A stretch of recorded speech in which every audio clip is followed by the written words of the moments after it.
దేవుని నామానికి వందనాలు.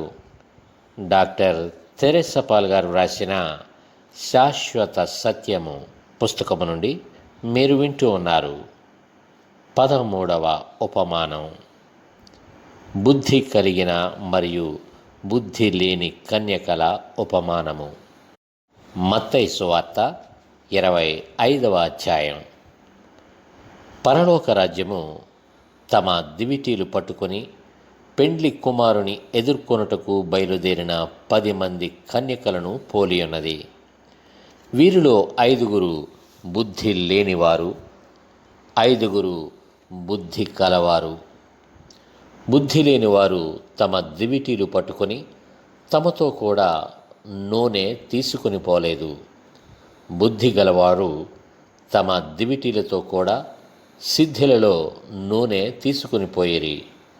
పెండి కుమారుడు ఆలస్యము చేయగా వారందరూ కునికి నిద్రించుచుండిరి. అర్ధరాత్రి వేళ, ఇదిగో పెండి కుమారుడు, అతనిని ఎదుర్కొన రండి అని కేక వినబడెను. అప్పుడు ఆ కన్యకలందరూ లేచి తమ దివిటీలను చక్కపరిచిరి గాని బుద్ధి లేని ఆ కన్యకలు, మా దివిటీలు ఆరిపోవచ్చున్నవి గనుక మీ నూనెలో కొంచెము మాకీయుడని బుద్ధిగల వారిని అడిగిరి. అందుకు బుద్ధిగల కన్యకలు, మాకును మీకును ఇది చాలదేమో, మీరు అమ్మువారి యొద్దకు పోయి కొనుక్కొనడని చెప్పిరి. వారు కొనబోవుచుండగా పెండ్లి కుమారుడు వచ్చెను. అప్పుడు సిద్ధపడి ఉన్నవారు అతనితో కూడా పెండ్లి విందుకు లోపలికి పోయిరి. అంతటా తలుపు వేయబడెను.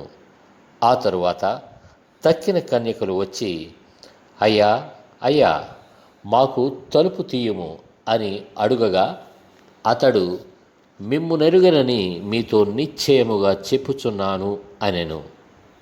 ఆ దినమైనను గడియైనను మీకు తెలియదు గనుక మెలకువగా ఉండుడి అని యేసు చెప్పాడు. గనుక ఆయన రాకడ కొరకు సిద్ధముగా ఉండండి.